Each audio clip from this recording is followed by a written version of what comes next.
할렐루야. 자, 우리 옆 사람과 인사하실까요? 예수 안에서 사랑합니다. 예. 사람은 원래 불완전한 존재입니다. 그래서 한결같기가 참 힘듭니다. 그러다 보니 어디를 가나 사회에서도 마찬가지고요. 초심을 잃지 않고 한결같은 사람이 어딜 가나 존경을 받아요. 저도 마찬가지입니다. 그런 사람이 너무 존경스럽습니다. 근데 너무 어려워요. 믿음도 마찬가지예요. 흔들리지 않는 믿음을 한결같이 견고히 세우는 것은 정말 어려운 일입니다. 한두 번 세상의 풍파 어찌어찌 견딜 수는 있어요. 그런데 그것을 계속 맡게 되면 믿음이 흔들리는 일이 누구에게나 생길 수 있다는 것이죠. 물론 이제 그것이 당연하고 그래도 된다라는 것은 아닙니다만, 그만큼 사람이 본래 흔들리는 이러한 일에, 모든 일에 흔들릴 수 있는 불완전한 존재라는 것을 말씀드리려고 하는 것이죠. 그래서 성도님들 중에서 이렇게 계속되는 세상 풍파 때문에 믿음이 흔들리는 분들이 있어요. 그분들을 보면 참 너무 안타깝고 마음이 아픕니다. 어떻게든 그 믿음을 잃지 않으려고 기도하세요. 그러면서 막 몸부림치는 모습이 너무나도 귀하지만 이 시련이 쉽게 끝납니까? 쉽게 끝나질 않으니까 점점 힘에 부쳐가고 지쳐가는 그 모습이 너무나도 안쓰러워요. 이때 곁에서 지켜보는 우리가 할 수 있는 일이 무엇일까요? 그 심령을 위해서 기도하는 일입니다. 그 문제는 하나님이 아니면 어느 누구도 해결할 수 없는 것이니까요. 그래서 제가 계속 성도 간의 중보 기도를 합시다, 이렇게 강조하고 있는 겁니다. 우리가 해줄 수 있는 것은 거의 없기 때문에 우리 모두가 할 수 있고 가장 큰 힘이 되어주는 이런 중보 기도를 하자라는 것이죠. 그러면 하나님께서 그 기도를 들으시고 그 힘들어하는 성도에게 은혜를 베풀어 주실 줄 믿습니다. 기도도 믿음으로 기도해야 돼요. 되면 좋고 안 되면 말고가 아니라 이 중보 기도의 힘을 믿고 기도할 때 역사가 일어날 줄 믿습니다. 아무리 힘들어도 우리가 절대 잊지 않아야 할 사실은 뭐냐? 하나님은 우리의 기도를 들으신다라는 거예요. 그래서 성도가 고난과 시련을 당할 때에는 예배를 포기하지 않고 기도를 포기하지 않으면서 어떻게든 하나님을 붙잡는 것이 가장 중요합니다. 그렇지 않으면 아무리 믿음 좋은 성도도 흔들리게 되어 있어요. 다윗이요, 얼마나 믿음의 사람입니까? 그 어린 나이에 왕도 못하고 훈련이 된 그 군사들도 못했던 그 믿음을 가졌던 사람이 다윗이었지만 이 다윗도 믿음이 흔들렸어요. 자, 저번 주에 말씀을 전한 것과 같이 다윗이 그 사울을 피해서 라마 나요스로 갔어요. 거기에 사무엘이 있었거든요. 이것은 정말 잘한 일입니다. 문제가 생길 때에 세상을 의지하지 않고 하나님을 의지한 것이기 때문에 정말 잘한 거예요. 자, 그 결과가 어떻게 됐어요? 사울이 다윗을 잡으려고 사람들을 보냈죠. 3번이나 보냈습니다. 그런데 3번 모두 하나님의 영이 임해서 그들이 예언을 하고 아무 일도 못하고 그냥 돌아갔습니다. 그래서 사울이 안 되겠다, 내가 가야지. 사울이 갔습니다. 근데 사울도 똑같이 하나님의 영이 임했어요. 예언을 하는데, 자, 문제는 그것도 벌거벗은 몸으로 예언을 하는 그런 수치를 당하게 됩니다. 이 모든 일을 다윗이 직접 눈으로 봤어요. 그 은혜를 체험한 거예요. 절대 세상에서는 할 수 없는 일이 이루어진 겁니다. 자, 그렇다면 다윗에게 가장 안전한 곳이 어디다라는 게 입증이 된 거죠. 라마 나옳, 하나님의 사람 사무엘이 있는 이곳이 가장 안전한 곳이다 라고 입증이 된 거예요.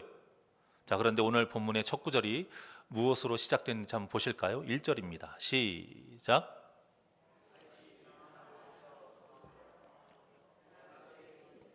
내가 무엇을 하였으며 내 죄악이 무엇이며 내 아버지 앞에서 내 죄가 무엇이기에 그가 내 생명을 찾느냐. 자, 보시면 너무 안타까운 말씀이에요.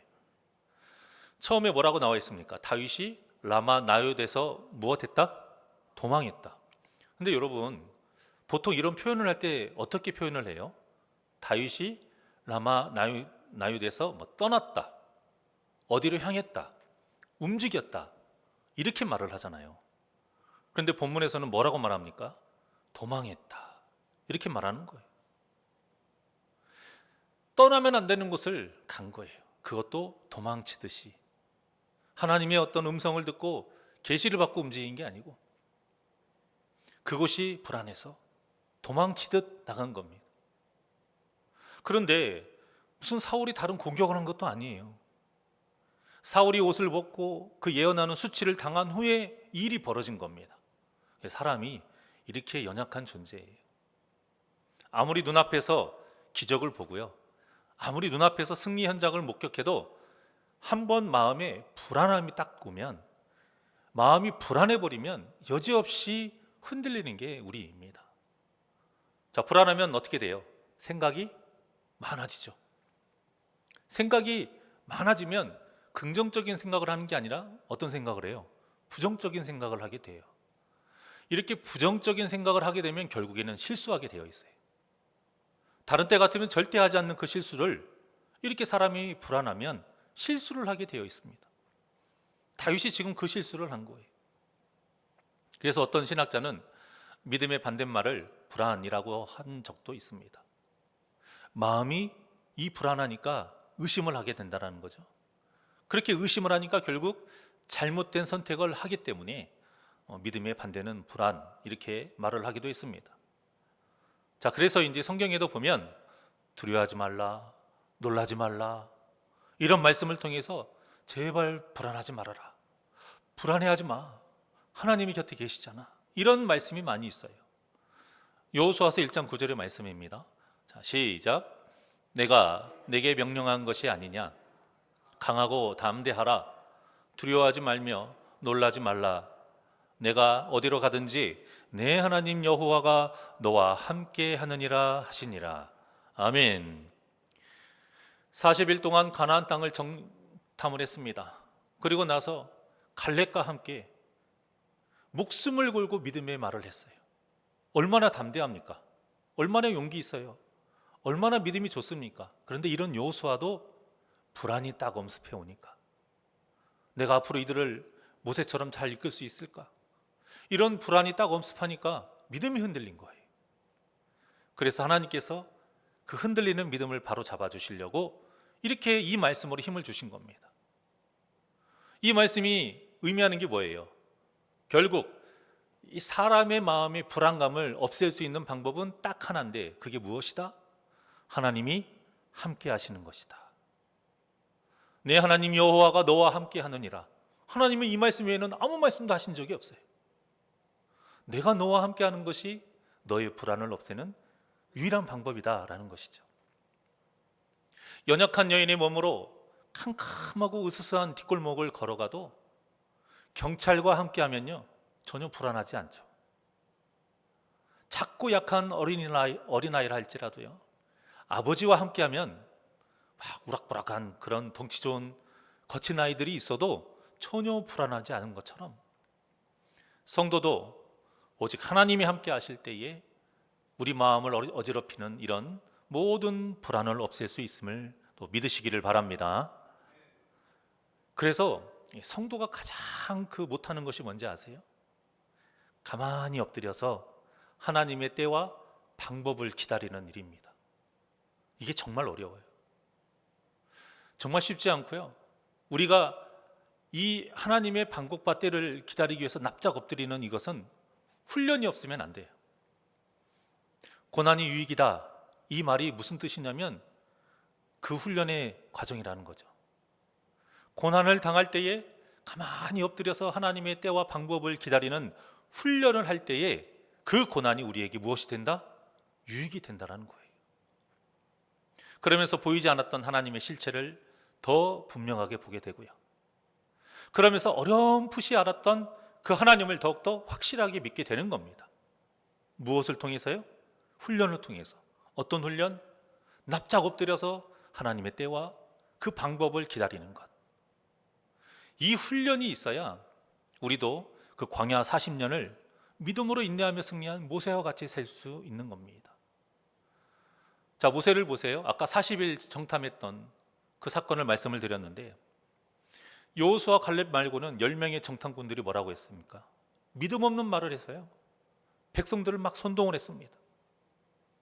너무나도 큰일이에요. 이제 돌에 맞아 죽을 상황이에요. 그런데 모세가 바로 한 일이 무엇이냐면 하나님 앞에 납작 엎드렸습니다. 이때뿐만이 아니에요. 문제가 생길 때마다 모세는 항상 했던 일이 뭐냐면 하나님 앞에 납작 엎드렸어요. 그리고 책망받을 때가 언제였습니까? 자기 혈기 부려서 반석을 2번 치고 자기 뜻대로 했을 때 하나님께 책망받았어요. 우리 성도님들은 우리가 이렇게 믿음이 견고해지면 어떤 모습이 가장 많이 변할 거라고 생각하십니까? 내가 막 믿음 충만하고 성령 충만할 때 어떤 모습이 변할까? 예배하는 모습이 좀 더 어떤 거룩해지고 경건해질까? 아니면 기도의 내용이 좀 달라질까? 아니면 찬양의 모습이 뜨거워질까? 아니면 말씀에 대해서 내가 유창하게 말하게 될까? 아니요. 우리의 믿음이 견고해질수록 가장 많이 변하는 것은 뭐냐? 또 변해야 되는 모습이 무엇이냐? 바로 문제가 닥치면 이것저것 따지지도 않고 생각하지도 않고 계산하지도 않고 바로 하나님 앞에 납작 엎드리는 모습입니다. 그러면서 묵묵히 하나님의 때와 방법을 기다리는 것이죠. 정말 어렵습니다, 여러분. 이거 힘들어요. 지금까지 저에게 어떤 신앙의 상담, 너무 힘든 것을 말씀하실 때에 대부분 다 이걸 말씀하셨어요. 언제까지요? 도대체 언제까지요? 목사님 죽을 것 같아요. 너무 힘들어요. 정말 쉽지 않은 일입니다. 그럼에도 우리가 이 모습을 지켜야 승리할 수 있는 거예요. 이 아름다운 믿음의 모습이 저와 여러분에게 있기를 간절히 소망합니다. 자, 그런데 이 모습이 오늘 본문의 다윗에게는 없었던 거예요. 아직은 없었던 거예요. 자, 그래서 다윗이 결국 무엇을 택했느냐? 사람을 택했고요, 세상적인 방법을 택한 겁니다. 다윗이 누구를 찾아갔죠? 요나단을 찾아갔습니다. 하나님의 사람 사무엘을 떠나고 세상의 사람 요나단을 찾아간 거예요. 왜일까? 2가지 이유가 있습니다. 첫 번째 이유는 요나단이 사울 다음의 권력자이기 때문이에요. 힘이 있는 거예요, 힘. 요나단이 왕자가 아니었으면 찾아가지도 않았습니다, 여러분. 그 권력의 힘을 이용하려고 한 거죠. 아버지잖아, 네가 말 좀 해봐, 이건 거죠. 그래도 자식 말은 들을 거 아니야. 또 2번째 이유는 요나단이 자신을 생명처럼 사랑하기 때문이에요. 그러니 자신의 일이라면 목숨을 걸고 도와줄 거다, 이 확신이 있었던 것이죠. 여러분, 이 모습을 잘 보세요. 누구 모습 같습니까? 골리앗 앞에서 40일 동안 벌벌 두려워 떨었던 그 이스라엘 군사의 모습하고 똑같습니다. 다윗이 누굽니까? 그 모습을 한심해하면서 믿음으로 당당하게 골리앗과 맞서 싸웠던 그 인물이 바로 다윗 아닙니까? 그런데도 그 어리석은 모습을 지금 다윗이 하고 있는 거예요. 물론 다윗의 예상대로 요나단은 목숨을 바쳐가면서 발벗고 나섰고요, 다윗을 끝까지 도와줬습니다. 심지어는 아까 우리가 봉독한 내용에 보면 그 다윗을 변호하다가 사울에게 단창으로 위협도 받았습니다. 이렇게 나를 위해서 목숨을 걸고 나서는 사람이 있다는 건 정말 행복한 일이죠. 자랑할 만한 일이고요, 인생 잘 살았다 이런 느낌도 듭니다. 자, 하지만 사람의 능력은 한계가 있어요. 오늘 본문의 마지막 절이 어떻게 됐습니까? 요나단과 다윗이 각각 다르게 갔어요. 다윗은 일어나 떠나고 요나단은 성읍으로 다시 들어간 거예요. 사람의 힘은 이렇게 한계가 있는 겁니다. 아무리 능력이 있고 왕자여도, 아무리 사랑해도, 내 목숨을 바칠 수 있을 것 같아도 한계가 있는 겁니다. 그리고 그렇게 해도 문제는 해결되지 않아요. 이게 중요한 겁니다. 그런데도 사람이 얼마나 어리석은지 그런 연약한 존재를 의지하는 거예요. 하나님이 도와주시지 않으면 내가 충분히 할 수 있는 것도 못하는 존재가 바로 우리입니다. 눈으로 본 하나님의 능력보다 그 세상의 능력을 의지했지만 결국에는 그 어떤 것도 해결받지 못한 결과를 보여준다. 이것이 바로 오늘 본문의 내용이에요. 얼핏 보면 두 사람이 아름다운 우정에 대해서 말하는 것 같아요. 또 이렇게 서로 돕는 모습이 얼마나 아름다워요. 그러니까 우리도 이렇게 좀 아름다운 교제를 나누자, 이런 주제를 말하는 것 같지만 성경은 그런 인간적인 교훈을 목적으로 기록된 책이 아닙니다. 하나님이냐 사람이냐, 하나님의 때와 방법이냐 세상의 방법이냐, 믿음이냐 세상의 힘이냐, 이런 물음에 믿음의 선택을 하게 해서 구원받게 하는 책이 바로 성경입니다. 물론 이 안에는 아름다운 우정의 이야기도 있어요. 하지만 아무것도 해결된 것이 없잖아요. 아무리 하나님의 이름으로 이들이 맹세를 하고 축복을 해도 하나님이 도와주지 않으시니까 결국엔 해결된 것 하나도 없이 이야기가 끝나버립니다. 이게 본문의 내용이에요. 그리고는 다윗이 21장부터 계속 하나님을 떠나서 고생하는 이야기가 계속 이어집니다. 그래서 본문도 이 사람의 관점이 아니라 하나님의 관점으로 바라봐야 돼요. 본문에 보면 다윗이 막 요나단을 찾아가서 따집니다. 분노하면서 막 따져요. 도대체 내가 무슨 잘못을 했느냐, 이제 이거죠. 근데 이 분노가 사실 누구에게 하는 것일까요? 요나단에게 하는 말 같고 사울에게 하는 말 같지만요, 사실은 하나님께 하는 말이에요. 다윗이 골리앗을 향해 나아갈 때에 칼과 창과 그 단창에 의지하지 않고 오직 만군의 하나님 여호와의 이름으로 나아갔습니다. 그리고 승리를 했어요. 이 세상의 주권이 하나님께 있는 것을 누구보다 잘 알고 있는 사람이 다윗이에요. 그래서 결국에는 다윗이 원망하는 것은 하나님을 원망한 거예요, 여러분. 근데 이런 모습이 우리에게도 너무 많이 있어요. 아더 애쉬라는 흑인 테니스 선수가 있습니다. 이 사람이 그 테니스 대회 메이저급 대회들이 있잖아요. 거기에서 3번을 우승을 했어요. 굉장히 대단한 거죠. 대단한 선수인데 이 아더 애쉬의 아버지가 경비원 일을 하면서 이 아들을 독실한 크리스찬으로 키웠습니다. 그러던 어느 날 아더가 이제 심장병에 걸려서 수술을 하는데 수혈을 잘못한 거예요. 수혈을 잘못해서 이 아더 애쉬가 에이즈에 걸려버립니다. 얼마나 청천벽력과 같은 일이에요. 심장 수술하려다가 에이즈가 걸렸으니까 다 원망할 투성이지 않을까. 모든 사람이 다 이렇게 생각했습니다. 워낙 유명한 스포츠 선수니까. 많은 기자들이 몰려와서 인터뷰를 하는데요, 그들이 하나같이 뭐라고 물어보냐면 하나님을 원망하지 않으십니까? 왜 하필이면 나입니까? 이런 생각 안 드세요? 이렇게 물어본 거예요. 아니, 여러분도 그런 생각 드실 것 같지 않나요? 왜 하필 나일까? 나는 하나님 앞에 온전히 쓰려고 이렇게 바로 섰는데 왜 하필 나일까? 그런데 아드웨 씨가 그 질문에 망설임 없이 뭐라고 대답했냐면 이렇게 했어요. 아니요, 단 한 번도 그런 생각을 가져본 적이 없습니다. 내가 윈블던 우승컵을 들 때도 하나님 왜 나입니까?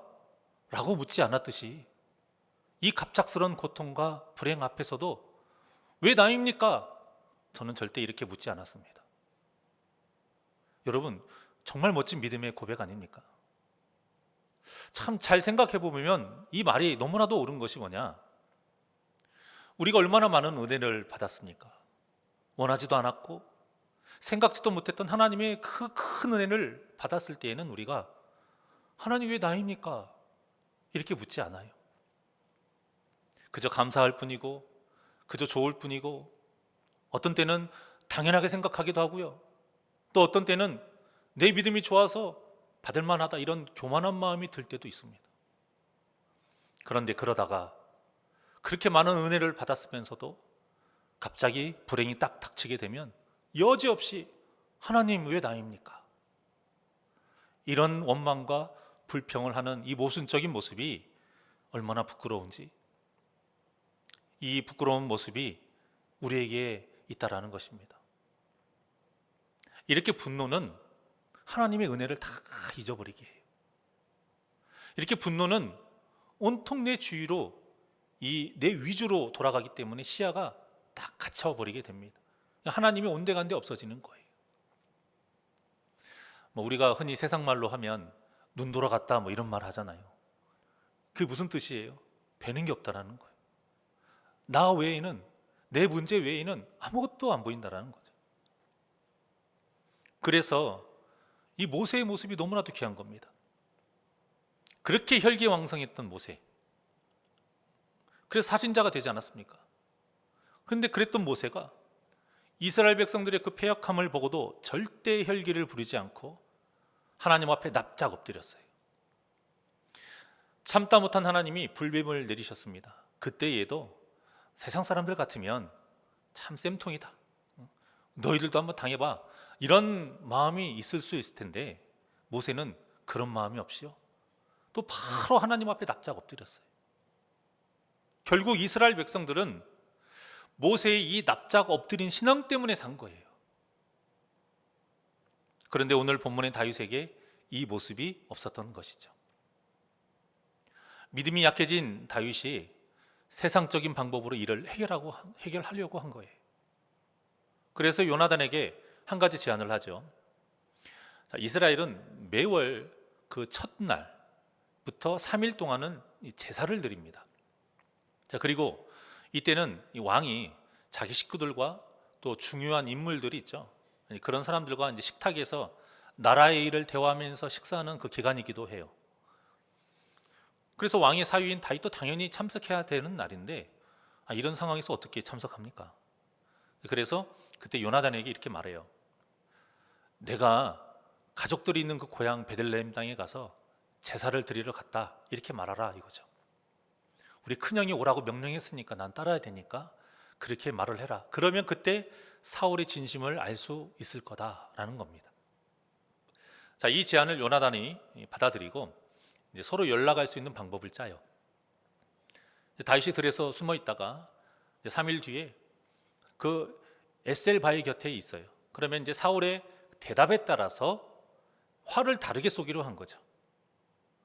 요나단이 시험 삼아 화살을 딱 쏠 때에 한 발을 딱 쏴요. 그러면 소년에게 가서 주워와라 이거죠. 근데 주우러 갈 때에 사울의 그 마음이 다윗을 죽이려는 마음이 딱 사라졌다면, 다시 온화하게 변했다면 그 소년의 앞쪽에다가 화살을 쏘는 거예요. 그래서 소년에게 거기 가지 말고 이 가까운 곳에 있어 라고 말을 하게 하는 거죠. 반대로 사울의 마음이 아직도 다윗을 죽여야겠다 하면 그 활을 주우러 갈 때 더 멀리 쏩니다. 더 한참 멀리 쏘게 해서 거기가 아니고 더 멀리에 있어 라고 말을 하면 이제 다윗은 알게 되는 거죠. 사울이 나를 죽이려고 하는 거구나. 하지만 사울의 마음이 변하지 않았죠. 그래서 결국 다윗은 도망자의 삶을 살게 됩니다. 이때 다윗이 깨닫지 못한 것이 뭐냐면, 하나님은 사람에게 당신의 사역을 딱 맡기실 때에는 그 전에 반드시 다듬는 기간을 주신다라는 거예요. 다이아몬드의 그 원석을 깎아내야 아름다운 보석이 되잖아요. 그러니까 우리도 하나님께 쓰임 받기 위해서는 이렇게 고난과 시련으로 깎이고 다듬어지는 그런 기간이 필요하다는 겁니다. 출애굽한 이스라엘 백성들의 40년이 그런 기간이었고요. 예수님의 제자들이 성령을 받기 전까지의 그 기간이 바로 이렇게 깎이고 다듬어지는 기간이었어요. 또한 지금 우리가 겪고 있는 기간이 또 그런 기간이기도 합니다. 하나님은 단 한 번도 당신의 백성을 아무 생각 없이 고난에 빠뜨린 적이 없으시고요, 그저 재미삼아 시련을 던져주신 적도 단 한 번도 없으십니다. 사탄이 욥을 시험하려 할 때에도 그의 생명만큼은 건들지 말아라, 이렇게 사랑하시는 분이 우리의 아버지 되신 하나님이세요. 그런데 우리가 불안하니까, 우리가 분노하니까 이 믿음이 흔들려 버리는 거예요. 믿음이 흔들리면 하나님이 이런 분이신 것을 우리가 잊어버리게 됩니다. 아니, 알고는 있지만 의심하게 되고요, 믿지 않게 되는 거예요. 그러면 이 본문과 같이, 이 다윗과 같이 세상의 힘을 찾아가기 위해서 예배의 장소에서 도망가는 겁니다. 사람을 의지하기 위해서 하나님에게서 도망가는 거예요. 이렇게 다윗이 세상의 방법으로 또 세상을 향해 도망가지만 결국에는 더 큰 시련만 겪게 됩니다. 다음 장만 보더라도요, 다윗이 어떤 일을 했냐면 죽지 않기 위해서 가드왕 그 아기스 앞에서 이제 미친 채를 합니다. 머리는 길게 다 늘어뜨리고 침을 막 질질 흘리면서 그런 치욕적인 모습을 하면서 생명을 연장해 가요. 이런 고난과 시련을 통해서 나중에 결국 다윗이 무엇을 깨닫게 되냐면, 그렇구나, 하나님께 피하는 것이 가장 안전하구나, 이것을 깨닫게 됩니다. 그래서 결국에는 다시 주님의 품으로 돌아오게 되고요. 그 후에 더 많은 시련과 고난이 닥쳐오지만 다윗은 하나님을 떠나지 않아요. 다시는 하나님에게서 도망가지 않아요. 이 과정과 이 믿음을 그 고백에 시로 고백해서 얼마나 많이 썼는지 모릅니다. 150편의 시 중에서 무려 73편이 다윗이 쓴 시예요. 여호와는 나의 목자시니 내게 부족함이 없으리로다. 여러분, 이 고백이 그냥 나온 게 아닙니다. 나의 힘이 되신 여호와여, 내가 주를 사랑하나이다. 여러분, 이 고백이 그냥 나온 고백이 아니에요. 하나님을 떠나서 죽도록 고생을 해본 그 경험에서 나온 황금 같은 간증입니다. 그래서 다윗은 그 하나님의 백성들이 이 시를 통해서 자신과 같은 실수를 하지 않기를 바라는 마음으로, 그래서 하나님 곁에서 믿음을 지키며 살라는 마음으로 이렇게 시를 적어 놓은 거예요. 결국 다윗은 오늘 본문의 1절과 같이 라마 나윕에서 도망치면 안 됐던 것입니다. 모든 문제는 거기에서 시작된 거예요. 고난과 시련이 문제가 아니고요, 진짜 문제는 라마 나윕에서 도망간 것, 하나님의 사람에게서 도망간 것, 하나님에게서 도망간 것이 문제입니다. 사랑하는 여러분, 세상에서 하나님께로 도망쳐야지 본문의 다윗과 같이 하나님에게서 세상으로 도망치는 일이 없기를 바랍니다. 다윗에게 일어난 일은 다 우리에게도 일어날 일이에요. 어쩌면 지금 이 고난을 겪고 있는 성도님들도 계실 겁니다. 이때 오늘날의 라마 나윕과도 같은 우리 교회를 떠나지 마시고 모세와 같이 하나님께 납작 엎드려서 하나님의 때와 방법을 기다리는 이 귀한 믿음이 저와 여러분에게 있기를 주님의 이름으로 축원합니다. 그래서 흔들리는 믿음을 바로 잡으시고 굳건하게 바로 서셔서 하나님 곁에서 승리하시는 저와 여러분이 되시기를 주님의 이름으로 간절히 축원합니다. 아무것도 두려워 말라. 이 시간 하나님께 찬양하겠습니다.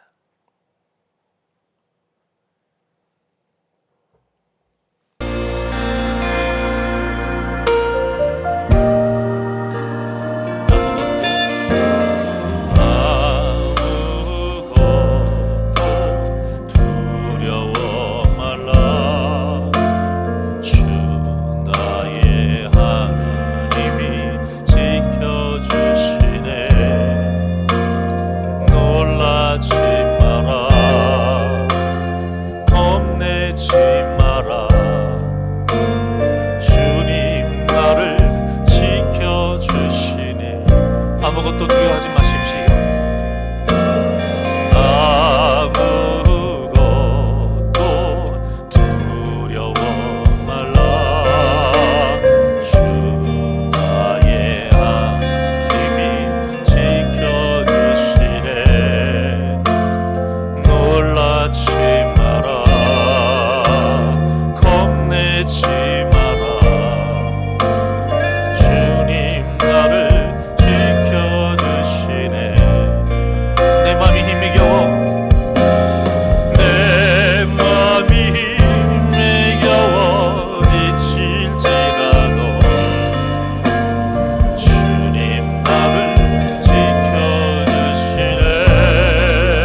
언제나 우리 곁에 계시는 임마누엘의 하나님은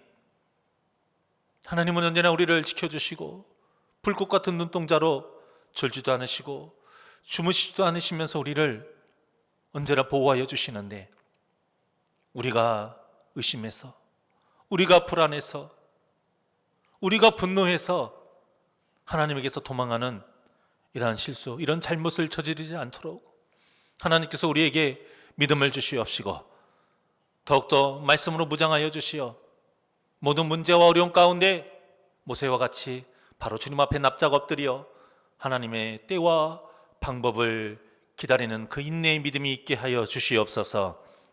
어떠한 어려움과 어떠한 슬픔 속에서도 계속 그 시련과 고난이 닥쳐와도 우리의 라마나유신 하나님의 전에서 떠나지 않게 하여 주시옵시고 예배의 자리를 지키게 하여 주시옵시고 어떠한 그 어려움 속에서도 핑계대지 않고 이 기도의 자리를 도망가는 자 되지 않게 하여 주시옵소서.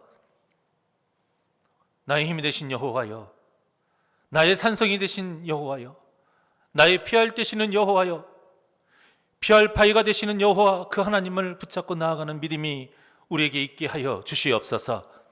가장 안전한 곳은 우리의 참목자 되신 하나님의 곁입니다. 우리가 이 믿음 절대 잃지 않고 나아갈 때에 주님께서 우리의 삶을 승리의 길로 인도하여 주시옵소서. 감사함의 예수님의 이름으로 기도하옵나이다. 아멘.